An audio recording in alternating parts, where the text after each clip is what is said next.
Let me ask you something real quick. When you say relationship goals, what do you actually mean?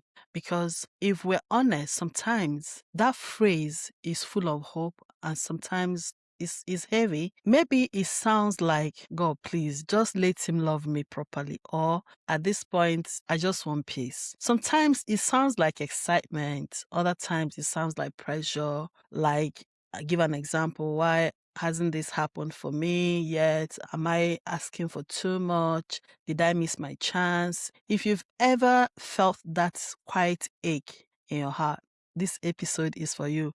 We're going to talk about relationship goals, the real ones, not the Pinterest version or Instagram version or the highlight reel. You know what I mean? So grab your coffee, your water if you have, like I have mine, and let's talk. Hey, beautiful people, welcome back to Vibes with Jojo Licious. I'm Jojo Licious. If this is your first time here, I'm glad you found your way. And if you're part of the Vibes tribe, hello, my heart is with you. You know, this is a safe space for honesty. It's a safe space for healing, for faith and growth. So before we dive in, take a slow breath with me. Relax your shoulder, let it drop. This episode is one of those slow, careful conversations. We're not rushing. We're not trying to fix anything. We're listening. All right.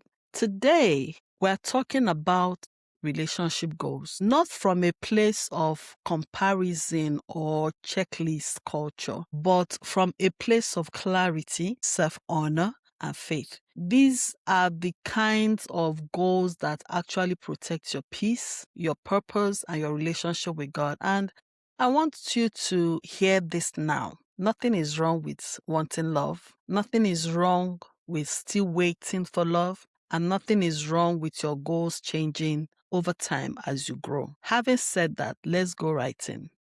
Let me be honest with you. There was a season when my relationship goals were very surface goals. I had a little list in my head: tall, dark and handsome, emotionally available, God-fearing, financially stable, good communicator, and please, Lord, someone who doesn't stress me out. And look, there's nothing wrong with standards. There's nothing wrong with these goals because I still have them. They're still part of my goals. Many of those things, they're still on my list. But I realized something important as I grow. While I had a list for him, I had very little vision for us and even less clarity about me. Sometimes our goals aren't really about love. They're about rest. They're about wanting to be held. They are about wanting life to feel a little lighter. And that's not weakness. That's humanity. There's nothing wrong. Here's an uncomfortable truth. You can have the right checklist and still end up in the wrong relationship if your goals are rooted in fear, loneliness, and pressure.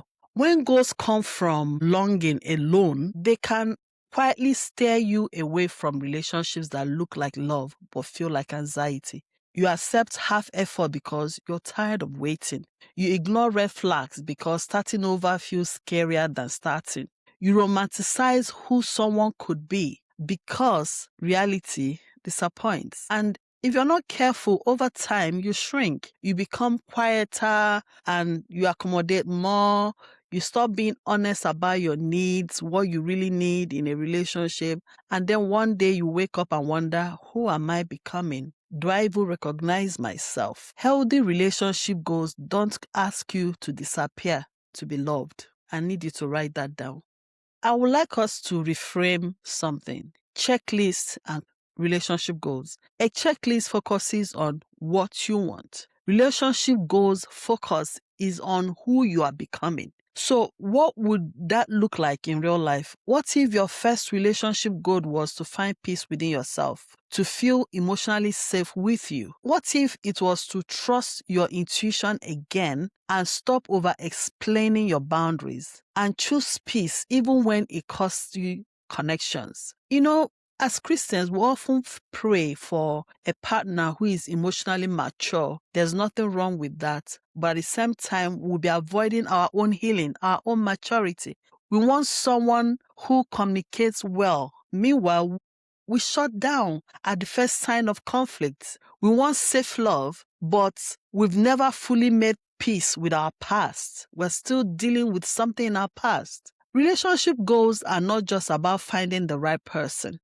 Relationship goals, they're about becoming the kind of person who can sustain healthy love. Ask yourself, if you're single now, or you're a lady in waiting, or you're in a relationship already, ask yourself, can I sustain healthy love? Am I healed? Am I trying to make peace with my past? I want safe love. Am I safe to give love? If you're single right now, hear me. Being single is not a pause on your life. It's a preparation season. And yes, it may look like you can't even remember the last time somebody said, can I take you on a date? And yes, it can be both beautiful and lonely at the same time. Maybe now you're single, you have time to do so many things without limitations or excuses or whatever. That's freedom, beautiful. And it can be lonely because sometimes you want someone to talk to, someone to share ideas with. You want someone to share, build something, partner with. You can love your life and still desire partnership. You can be healed and still have tender spots. You can trust God and still feel impatient some days. All of that can coexist. Some relationship goals to cultivate before someone arrives. Listen, number one is learn to regulate your emotions. What am I talking about? There are some relationship goals to cultivate before someone arrives into your life, before you start that relationship, before you go into that relationship. One, learn to regulate your emotions. Sit with your feelings instead of rushing past them. Deal with it. Deal with it because it will still show in the relationship. Learn to enjoy your own company without distraction. There's this thing some people post on social media about, they'll say, my friends ask me, what am I up to? Then they record themselves dancing all by themselves in the house. Look, you need to enjoy being your best company because relationship will not solve it for you. I can give you that for free. It's a time to set and keep healthy boundaries. Practice saying no. Get honest about what you will no longer tolerate. Know when to walk away without feeling guilty that you're walking away. Understand your attachment patterns. What is your attachment patterns? Maybe in the next episode, we'll take time to delve into attachment patterns so that you identify where you fall in. Let God heal the patterns you don't want to repeat. Deepen your relationship with God beyond crisis prayers. Because there's some things I feel and I know that you need to deal with before you start dealing with another person. If you don't do this work now, you risk asking a partner to heal these wounds that they didn't create. And that's not love. That's pressure. So go for healing because relationship will heal those wounds. I think I made my point here. Moving on. I want to talk briefly about standards, boundaries, and self-awareness. Standards are not the same as being picky. Standards is self-awareness in action. When you're self-aware, people think you're picky. No, you're not. It's because you've grown and you're growing into knowing, being aware of who you are, what you want. That's standard. Standard says, I know what drains me. I know what confuses me. I know what costs my peace. And I won't pay that anymore. That's standard. So we need to listen to the signals. If someone makes you feel anxious more than they make you feel safe, pay attention. If you're constantly explaining your worth, you need to pause and reflect. If you are always changing yourself so that you'll be chosen, my darlings, that's information. Boundaries will protect your heart. They are an act of love for yourself and for the other person because clear boundaries call for clear commitments. Now, let's name a few healthy goals that they're not sexy, but they're life-giving. Number one, choosing peace over drama. That's a healthy goal. Not every intense feeling is chemistry. So, choose peace over drama. Number two, consistency over occasional grand gestures. See, some people love grand gestures occasionally, but I love consistency. I love steady, consistency. That's a healthy relationship goal for me. consistency. Number 3, alignment with your core values instead of constant compromise. Look, does your core values align? Or are you because you're mature now, you're growing older in your 35, 40 or 50s, values are no longer important to you. Once you remove your core values from your goals, something deep is missing. Number 4, if I'm right, clear communication instead of silent treatment. That's a good goal, a good, healthy goal to set. Clear communication. You want to be in a relationship where communication is clear. There's no ambiguity. Nobody's making each other do guesswork. Said some people give silent treatment. That's unhealthy. Mutual accountability, not manipulation disguised as love. And if you're in a relationship where you're being manipulated, is unhealthy, you can lose your mind. Your mental health will be affected. So set a goal. One of your healthy goals you should set about relationship is mutual accountability. If you find yourself constantly anxious, shrinking, or on the edge to keep someone, I have to keep him. I don't want to do anything to make him leave me. Consciously anxious. He doesn't like this. If I do it, he might leave me. That's not chemistry. That is your nervous system asking for safety, and you deserve safety. If you feel unsafe in a relationship, that is not good. So set goals to protect your heart. That's what these goals are all about. They're not laws. They're not do's and don'ts. They are goals you set to protect your heart and to get yourself ready for a relationship that is healthy. I call it healthy love. Okay, moving on. Let's go deeper. I'm sorry to interrupt what you are doing listening to this podcast, but I want to take this opportunity to encourage you to subscribe to my channel. I know a lot of us listen to me on YouTube, on Spotify, wherever you find me, but please subscribe. Click the subscribe button just now. It's done. Subscribe and invite other people to join in the community. Share and like and subscribe. Thank you. As women of faith, let's also be honest. God is not withholding love from us. He's not punishing you. He has not forgotten your prayers. You're not single because you sinned. Sometimes a delay is not denial, is refinement, refine like wine. God is getting you ready for something beautiful. Is God saying, let me heal this. Let me prepare you. Let me teach you discernment. A relationship that is aligned with God will draw you closer to Him, stretch you in healthy ways, encourage you to grow, and require maturity, not self-abandonment. It might take longer than you expected, but you see, peace is never late. That relationship that will give you the peace and that will cause you to be at the center of God's will for you to remain at the center of God's will for you, is never late. It can come in your in your face. Whenever it comes, and you will enjoy it. Do not envy. Like I said from the beginning, this is not a judgment place. We're not trying to judge ourselves for setting goals or not setting goals. These healthy goals is to get us ready, because I feel that some of us at this age either losing hope or being in a relationship or bending our standards to get into one, because we're seeing what we think is happening in other people's lives, but it's not the same. It's not. So when your relationship is aligned with God, it will draw you closer to God.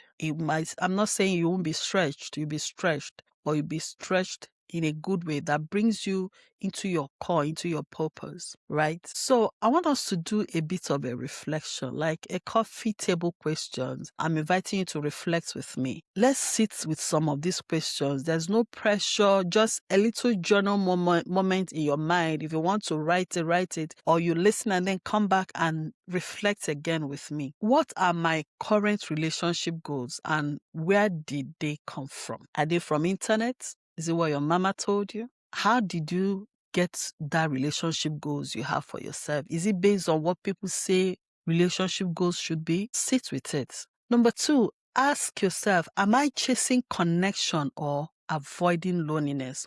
Why do I want to be in a relationship? Am I chasing to have a connection with someone? Am I trying to get into a relationship because I don't want to be lonely? Number 3, do my goals reflect healing or fear?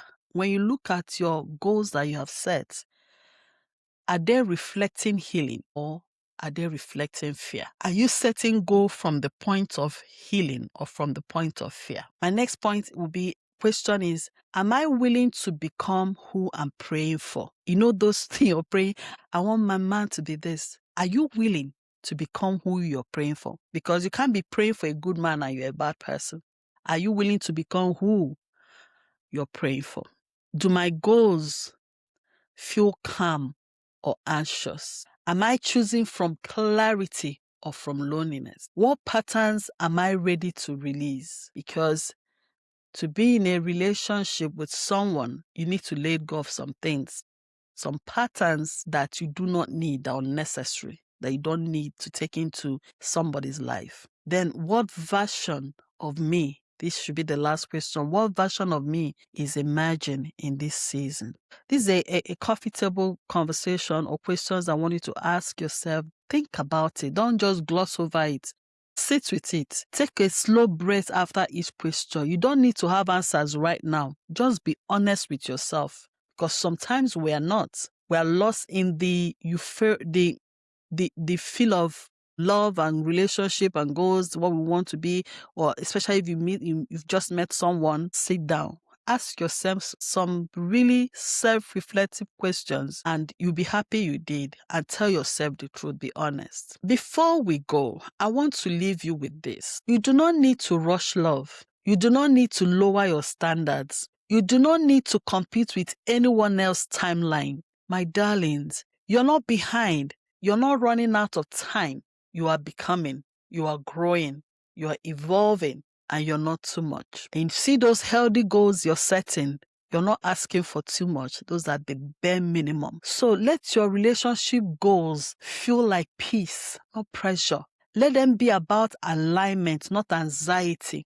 Let them be about growth, not fear. Look, I promise you, love will come. But in the meantime, make your life full. Keep your heart open and rest in the work God is doing in you. My darlings, I'm working with you through this. We're all in this together. You are worthy of healthy love. I'm worthy of healthy love. And I will get healthy love. So if this episode spoke to you, please share it with a friend or leave a review so that other women can find this space. If you've not joined my community on Facebook, please join, because we're going to get active soon. Now it's free. As we grow, you will pay to be part of this group.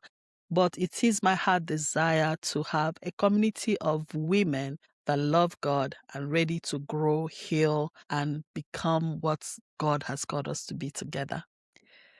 It's a safe space we're building. Until next time, breathe, be gentle with yourself. Remember, you are worthy of healthy love. I am worthy of healthy love. I love you.